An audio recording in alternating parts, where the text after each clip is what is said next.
Próximo ponente, yo creo que le tengo que dar felicitaciones públicas por el organismo en el que trabaja, porque hace tan solo unas horas el Consejo de Gobierno de Canarias ha aprobado darle una cobertura al Gran Telescopio de Canarias por más de 70 millones de euros hasta el próximo 2030. ¿Por qué les estoy diciendo esto? Porque Luis Alberto García es el director de operaciones del Gran Tecán y nos va a contar los detalles de las telecomunicaciones aplicadas a la exploración astrofísica. Muy buenos días. Está ya. Vale. De acuerdo, voy a beber. Gracias. Muy buenos días.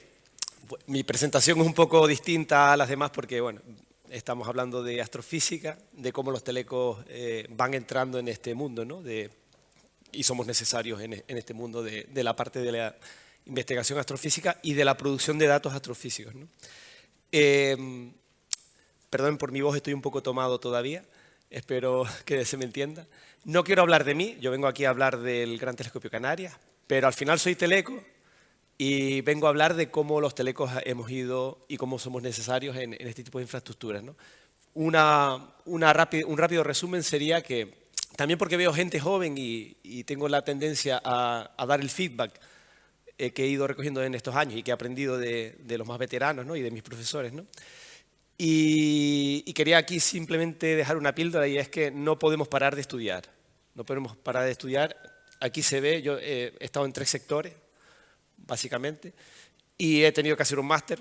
No me considero que haya dejado de ser teleco para hacer un máster en Industria 4, que esto es todo este tema de la transformación digital y demás, sino que lo necesitaba para complementar y para no quedarme atrás. Dado que estoy en La Palma, no podía desplazarme para hacer un máster en telecomunicaciones, que sería lo ideal, ¿no? Pero todo esto es cabeza tractora de lo que han estado hablando mis compañeros, de tanto el primero como la segunda. Todo ese tipo de, digamos, de paradigmas los estamos aplicando ya en Gran Tecán, digamos, en el punto de vista que podemos tratar nosotros, ¿no? Bueno, básicamente, ahora mismo soy el jefe de operaciones de ingeniería del Gran Telescopio Canarias. Me encargo del mantenimiento de las operaciones y digamos, de que el telescopio esté día a día funcionando, pero también de ciertos desarrollos y demás, complementando otros grupos que tiene Gran Tecán para el desarrollo de nuevas tecnologías. Para que tengan un poco una idea de qué va esto de los telescopios. En Canarias hay 2 observatorios de los mejores del mundo por su cielo. El de La Palma es el mejor observatorio posible para óptico infrarrojo, rivalizando con Hawái. Siempre se dice que si Hawái es mejor, si La Palma. Estamos ahí porque en unas cosas somos mejores, en otras peores. Y Gran Tecán, o el GTC, es un telescopio óptico infrarrojo.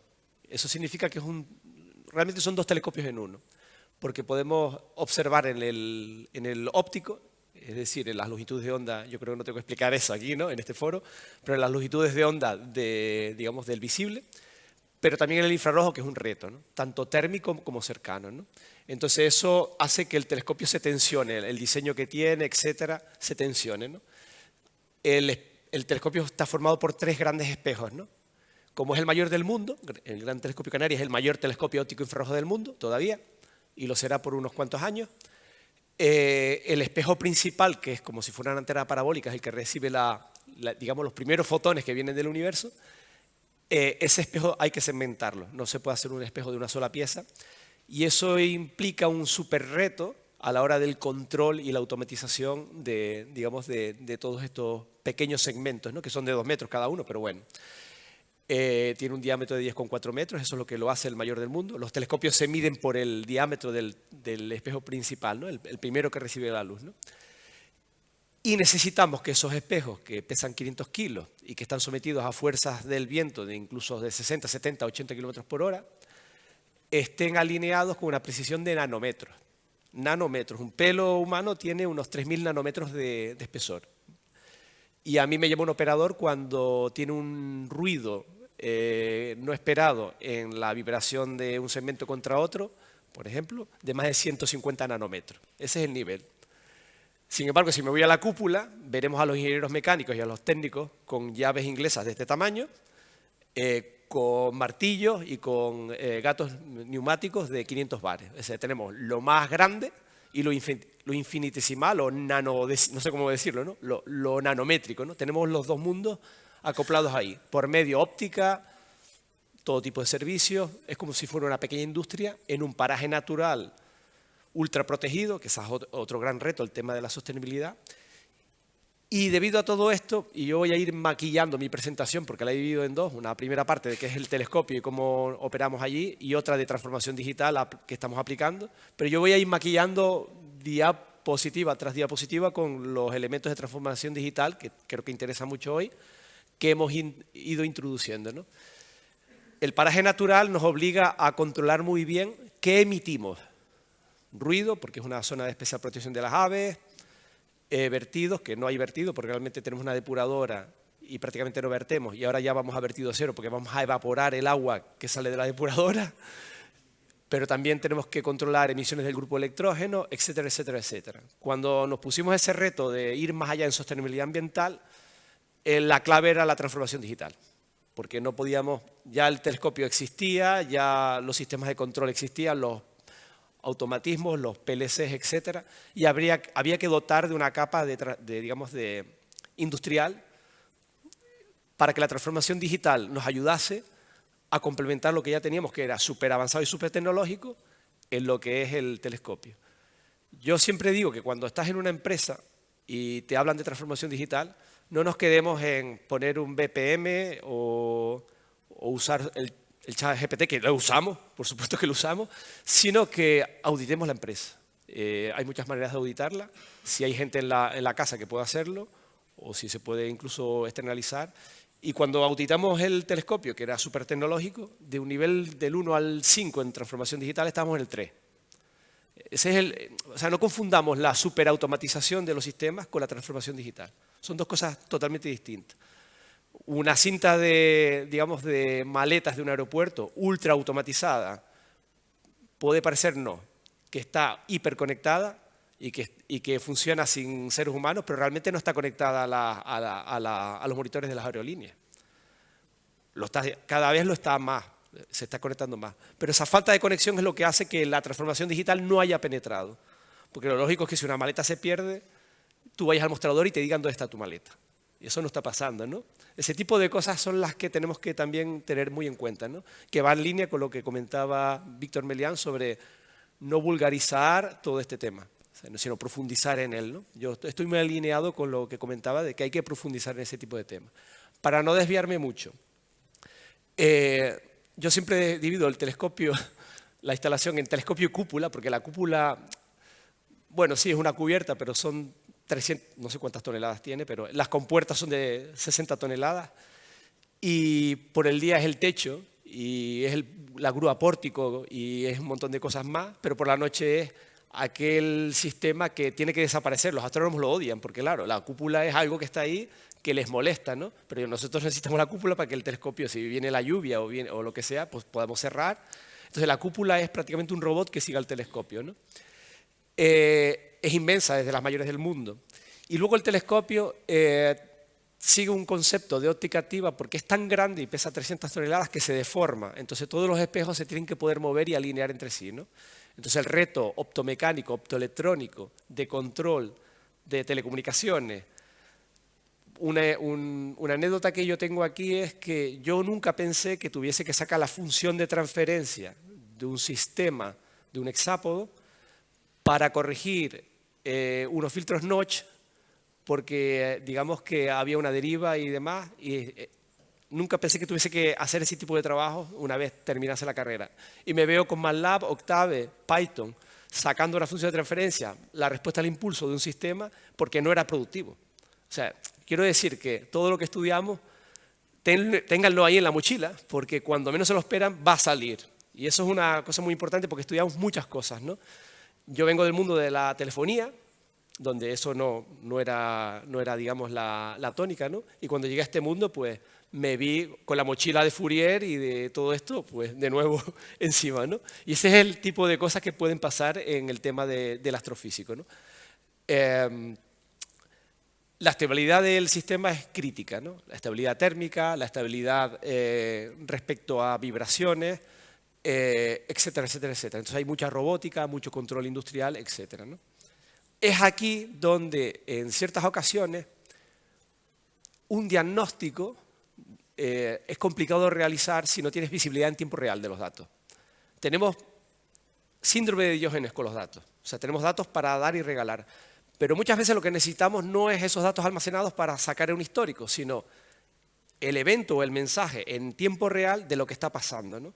Es ahí donde ahora mismo hemos introducido el concepto de la industria conectada, que es una de las patas o de vehículos que nos ayuda a transformar digitalmente el telescopio. En este caso es industrial, no es un caso de, digamos, de pyme o de bancos. Nos vamos a un sector más de industria conectada y nos tenemos que apoyar en plataformas industriales de Internet de las cosas. Entonces, hemos introducido aquí una plataforma industrial IoT para posibilitar el añadido de sensores inteligentes muy rápido y que ofrezca una visibilidad muy rápida de lo que está pasando. Aparte, después hay capas analíticas que nos permiten analizar como histórico lo que está pasando.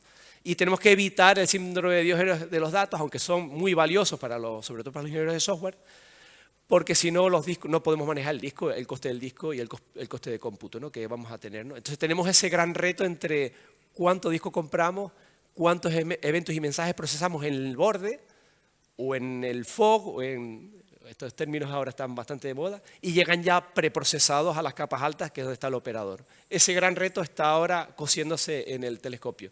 Y todo por un equilibrio entre el ahorro de costes, el aumento de la productividad, y yo aquí introduzco un concepto, porque todo esto es Industria 4, pero hay un concepto europeo que ahora se denomina Industria 5, donde el foco no se pone tanto en la productividad, en la obtención de valor solo para el accionista. Yo ahí pongo un punto de discordia, porque yo digo que siempre la Industria 4 tuvo en cuenta no solo eso, sino la sostenibilidad y otras cosas. Europa ahora dice que Industria 5 tiene en cuenta pone en el centro también el valor para todas las partes interesadas, el trabajador, el empresario, el medio ambiente, ¿no? Entonces, claro, ¿cómo aplicar eso? Esto parece una entelequia, ¿no? Pero claro, cuando tú le dices a un operador de telescopio que se va a ahorrar un montón de tiempo, porque ahora, analizando los datos de meteorología, el estado de la cúpula y una vibración que tiene el espejo primario, puede saber si esa vibración viene porque el viento está golpeando fuerte la cúpula y tiene que estar tranquilo porque se está transfiriendo en modo de vibraciones al espejo primario, o está un sensor fallando. Entonces el operador dirá, joder, si me haces eso y yo no te tengo que llamar y me ahorro tiempo, mi vida mejora. Entonces también tenemos ese enfoque de qué le puedo hacer yo al que está arriba para que él esté enfocado en lo que tiene que estar enfocado. Y eso no es solo productividad, eso es también quitarle tareas que no tienen tanto valor para que la persona pueda desempeñarse mejor y estar más tranquila, ¿no? Quitarle presión, ¿no? Entonces, es donde yo estoy viendo el punto 5 de la industria 5, ¿no? El punto 5 no, el punto 5.0, ¿no? También el tema de la protección del medio ambiente, que esto nació, todo esto de la transformación digital en Gran Tecán, el core principal era el medio ambiente, el tema ambiental, ¿no? Luego, a nivel clásico, un telescopio es como cualquier industria y tenemos una parte IT y una parte OT, ¿vale? También tenemos una parte de servicios generales que atienden todo esto, que es prácticamente, si veis las fotos de debajo, son prácticamente como industriales, ¿no? Es muy industrial, ¿no? El reto está en que si tienes componentes industriales, los tienes que separar o tienes que aislar de alguna forma para que eso no ensucie, no dañe la información que necesitan los astrónomos. Un telescopio, en resumen, esto es le robo el concepto a un compañero, al jefe de desarrollo. En resumen, es toda la parafernalia que hace falta para que 300 gramos de aluminio estén perfectamente alineados y mirando una estrella. Todo lo que hay detrás, todos esos millones de euros, toda la comunidad científica, lo único que quieren es que 300 gramos de aluminio, porque no lleva más aluminio, que es el recubrimiento de todos los espejos, sigan a la estrella que quieras observar. Ya está. Entonces, ese es el core del negocio. Nuestro core del negocio es producir datos para los científicos, no es hacer ciencia, que la hacemos, pero nuestro core es darles los datos que ellos quieren, ¿no? Pero para tener 300 gramos de aluminio alineados, sin vibraciones, con esa dimensión en un observatorio funcionando, pues hace falta una industria detrás. Y ahí viene el reto de cómo engarzar todo eso para que eso no influya y no reste prestaciones al telescopio. De hecho, nos dan millones de euros, nos están, digamos, aceptando financiación para reducir simplemente las vibraciones del telescopio, porque entiende la comunidad científica que es por ahí el camino para estar ya en la liga, en el top de la liga de los telescopios, ¿no? Entonces eso es un poco donde un teleco, en sus disciplinas, porque esto es multidisciplinar, puede aportar y mucho.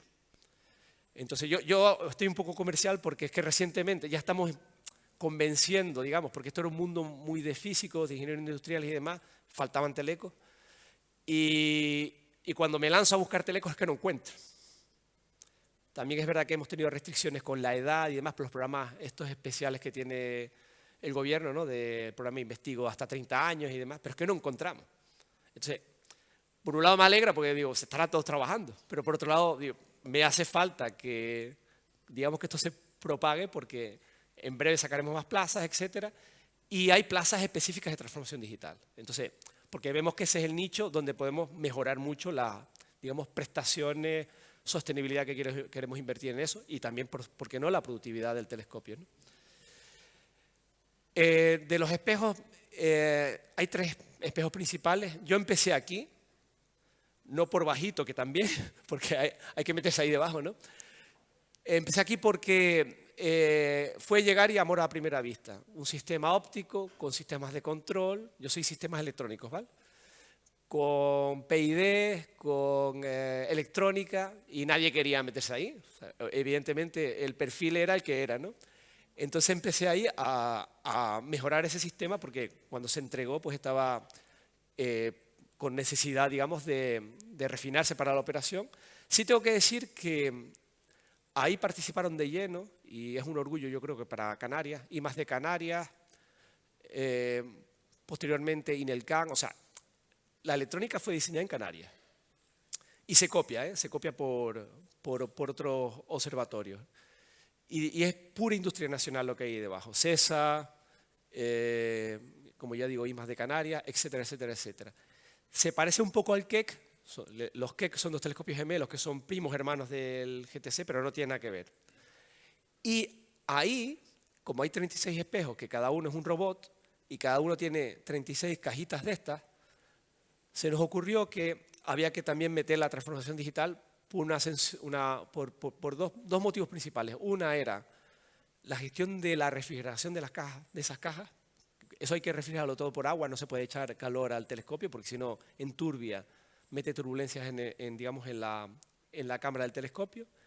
Y se nos ocurrió que bueno, yo venía con el máster recién terminado, había auspiciado a otros compañeros para que hiciesen ese máster, etcétera, y se nos ocurrió que esas cajas deberían transformarse a nivel ciberfísico y ser inteligentes y hablar entre ellas, ¿no? Entonces, aquí metimos IoT, ahora ya está conectado a la plataforma, pero de forma, digamos, más modular, más como proyecto piloto, añadiendo electrónica, IoT, sensores inteligentes y algún actuador, de manera que no dependiesen de un sistema central para si una caja nodal tenía requisitos de agua para refrigerarse, por ejemplo, hablase con otra que estuviese bien y le dijese, cierra tu electroválvula porque no me llega el caudal. Porque depende de la posición del telescopio, pues hay variaciones del caudal que son complicadas de corregir con digamos, la infraestructura que tenemos, ¿no? Y eso ya lo están haciendo las cajas nodales. Las cajas nodales, todavía estamos trabajando en mejorar el sistema, en que sean más autónomas, ya hacen ese tipo de cosas, ellas solas. Y eso se hace con el procesamiento en el borde, ¿de acuerdo? Y se comunican vía LoRaWAN, que eso fue otro reto y otra pelea con los astrónomos, ¿no? Meter soluciones modernas, inalámbricas, de baja tasa de bit, pero de alto valor, de comunicación de alto valor añadido, ahí, al lado de detectores científicos súper críticos y súper sensibles, ¿no? Pues ahí hay una red LoRaWAN y ellas se hablan entre ellas, ¿no? Otro reto era que había que refrigerarlas mejor para no usar tanta agua. Entonces se nos ocurrió de mejorar ventiladores de servidores, añadiéndole placas de single board computer, o sea, Raspberry o Arduino, en este caso eran Raspberry, conectadas al sistema IoT con IMUs, con acelerómetros, de manera que cuando el telescopio, y esto ya es productividad al máximo, cuando el telescopio está siguiendo una estrella, los ventiladores tienen que estar parados porque introducirían vibraciones. Pero cuando el astrónomo le pide al operador, vamos a irnos a tal galaxia, y el telescopio hace lo que llamamos un slewing, se va corriendo a toda velocidad a otro sitio, en ese momento las IMU de forma individual detectan la vibración, el cambio de velocidad, y se encienden todos los ventiladores. Y en esa franja vestigial, como el teletexto, no sé si... En esa franja y además la idea vino del teletexto. La idea es una idea mía y viene de por qué, de cómo metía el teletexto en televisión, no sé si recuerdan el tema, ¿no? Cuando se iba la línea para atrás, ahí en lo que quedaba de ancho banda metían el teletexto, ¿no? Pues la idea fue esa, aprovechar ese momento que se va el telescopio a apuntar a otra estrella para hacer cosas en las cajas nodales. Eso solo se podía hacer de forma ágil, de forma agile, con un proyecto de innovación tecnológica agile, nada de waterfall, nada de proyectos clásicos, y metiéndonos con IoT. Entonces, de hecho, incluso para explicar esto en el comité de dirección, yo usé el chat GPT-3, porque no me salían los términos y quise que el chat me contase a mí cómo describir una metodología agile aplicada al espejo primario y qué comparativa, o sea, qué empresas estaban usando ese tipo de metodología, que sería un Scrum no software. Entonces me saltó con SpaceX, etcétera, etcétera, etcétera. Y eso fue, por ejemplo, estoy viendo, por ejemplo, me sentía reconocido cuando tú comentabas el tema del chat GPT-3, porque eso lo porté directamente al comité de dirección. Me ayudó, digamos, me inspiró a la hora, porque claro, está uno espeso y cómo les demuestro yo aquí que un Agile es mejor que... Eso es una de las cuestiones superficiales, vamos a decir, pero que me ayudó muchísimo con el chat GPT-3.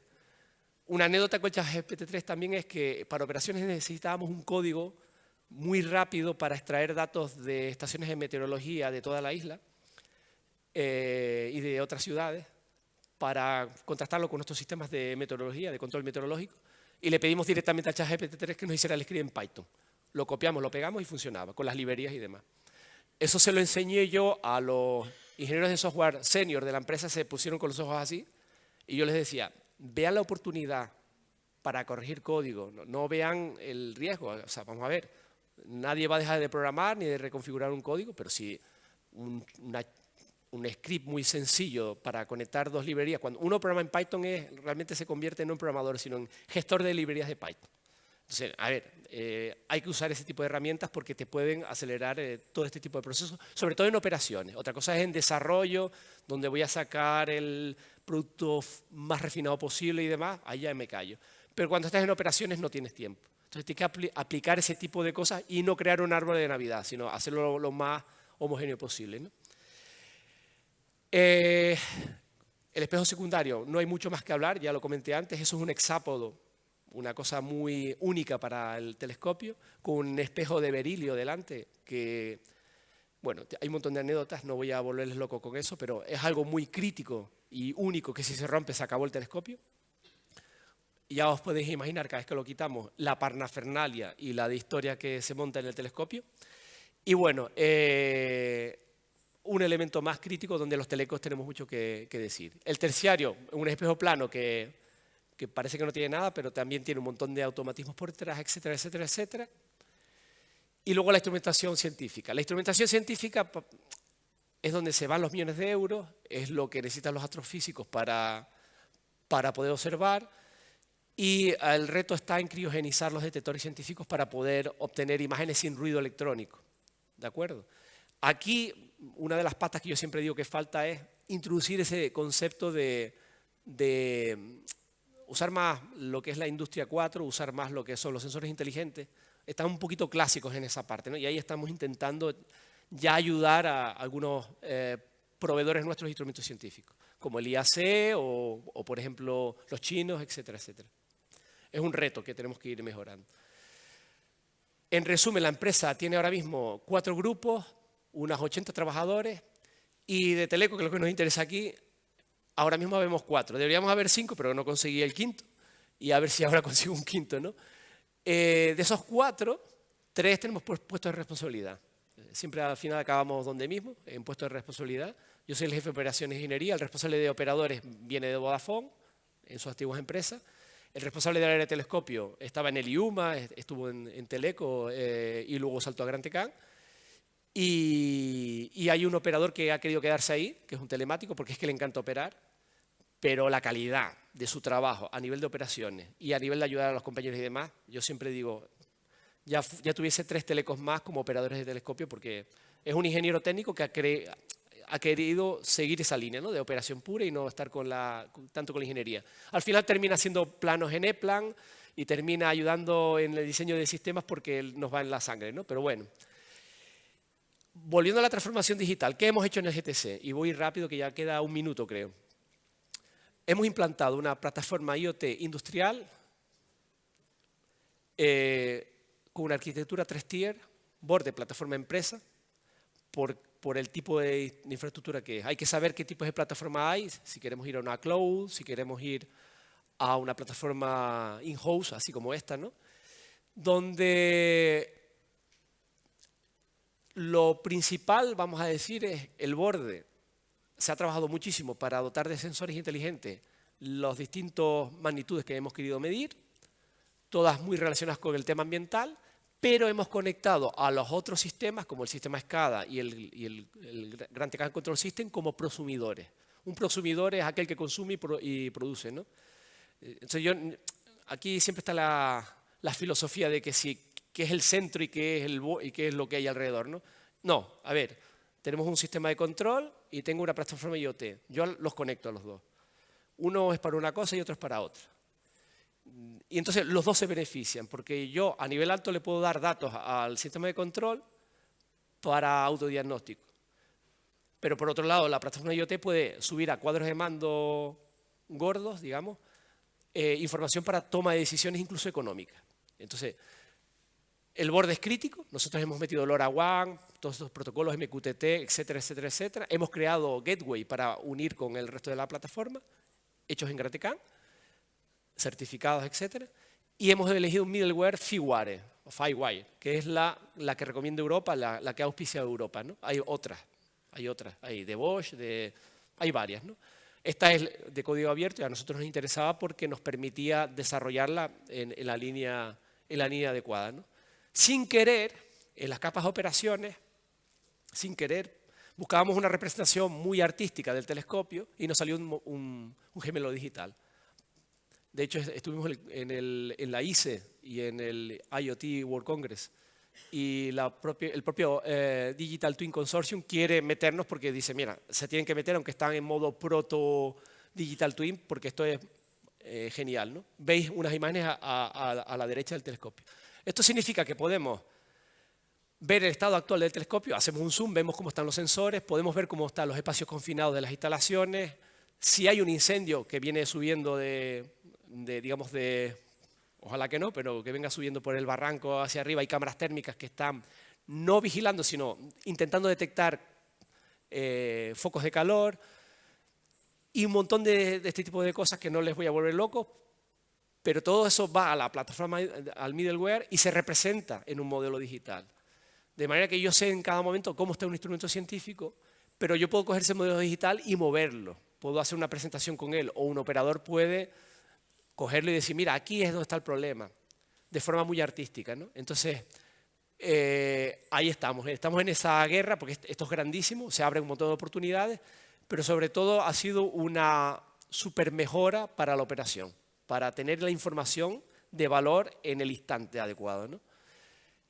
Y a nivel de empresa, lo que ya estamos es metiendo la analítica de datos. Ahora vamos a invertir en que nos ayuden, aunque tenemos gente y estamos pagando másteres en inteligencia artificial y demás. Yo tengo cierta expertise en TensorFlow, en teledetección, detección de rabo de gato con TensorFlow, segmentación de imagen, etcétera, etcétera, etcétera. He intentado que ellos vayan por allí. Están yendo por ahí, por ejemplo, tenemos cadenas de cables donde los cables están trenzados y cada X tiempo sale un cable.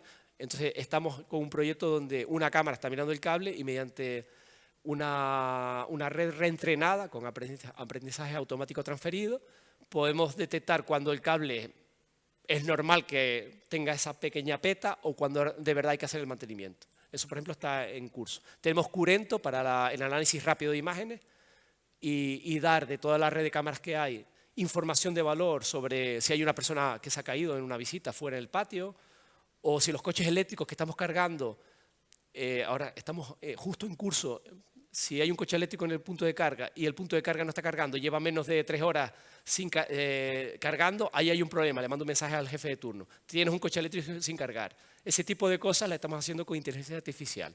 Muy hard, pero lo estamos haciendo ya, ¿no? Finalmente, esto es un poco el ecosistema a nivel muy gráfico de cómo lo hemos hecho, ¿no? Los habilitadores Industria 4 que estamos usando, también estamos usando drones. No los tenemos conectados los drones, pero ya los usamos, tenemos 5 misiones para facilitar el mantenimiento. Lo lógico es conectarlos a la plataforma IoT. Ahí hay un reto porque eso requiere tiempo, ¿no? Y podéis ver los prosumidores, el sistema SCADA clásico convencional conectado al FiWire y el sistema de control conectado al FiWire, ¿no? Entonces todo eso ya es un super ecosistema y es transformación digital pura y palpable que se puede tocar, ¿no? Y finalmente, un poco ya para si hay gente que le interese, yo he dejado esta diapositiva aquí de cómo se estructura a nivel arquitectura. Lo que es Ocre sería la plataforma IoT. Lo analizáis, tendréis disponibilidad de esto por si queréis o trabajáis en algo relacionado. Y el borde, que siempre me preguntan por el borde, pues he hecho una del borde de un ejemplo, ¿no? de cómo atacar las capas ya existentes, ¿no? La capa de switching, la red de acceso y demás. Sí, con el gateway, pues, con todo. Es decir, si tengo sensores inteligentes que tienen Ethernet y no tengo que pasar por el gateway, o no me interesa pasar por el gateway, pues los llevo ya directamente a la red, al switching, al firewire y demás. Pero si tengo sensores que si algo pasa, como el coronavirus que nos apagaron el observatorio, y yo necesito cámaras para ver qué está pasando, el gateway es standalone, tiene tarjeta 3G, 4G, 5G, ¿no? Entonces necesito que esos sensores, aunque se muera toda la infraestructura IT, alcanzarlos para ver cómo está la instalación. Sensores, cámaras o lo que sea, ¿no? O sea, tenéis ahí los ejemplos, los tipos, y eso es lo que se ha implementado a lo bestia, ¿no? La ciberseguridad, estamos a tope con eso, ¿no? Porque la FiWire nos provee de una capa de ciberseguridad. Pero a nivel IT estamos intentando que cuando alguien agrega un sensor, porque ahora es muy fácil agregar un sensor, y si agregas un sensor malicioso, que se va a poner a comprar en eBay, como siempre decimos eso, pues te compra en eBay. Entonces lo que estamos haciendo es conectar las capas bajas con Forescout y ese tipo de herramientas a nivel de firewall, por encima del firewall, de manera que sean descubribles por digamos, la parte de ciberseguridad IT. Estamos intentando converger IT y OT, ¿no? Ese es el reto, ¿no? Y generen una lista de dispositivos que sí que están conectados, porque yo no quiero que un ingeniero llegue y tenga que llamar a un administrador del sistema. Ponga el sensor y ya tienes red. Pero sí quiero que pasen a una especie de limbo donde todavía no le asigno el perfil específico, donde, vale, este sensor puede llegar a tal sitio y puede presentar estos datos. Tú pasas un sensor de temperatura inteligente, pues pasas a ese limbo y tendrás conectividad con él y puedes jugar con él. Pero ya para meterlo en el sistema sí que tiene que haber una habilitación por ciberseguridad. Por mi parte, no pongo conclusiones porque yo siempre digo, y en este caso más todavía, que esto sigue para adelante, y concluyo para no excederme en el tiempo. Entonces, espero que les haya gustado y tengan una idea de lo que se está haciendo a nivel de transformación digital en el campo astrofísico.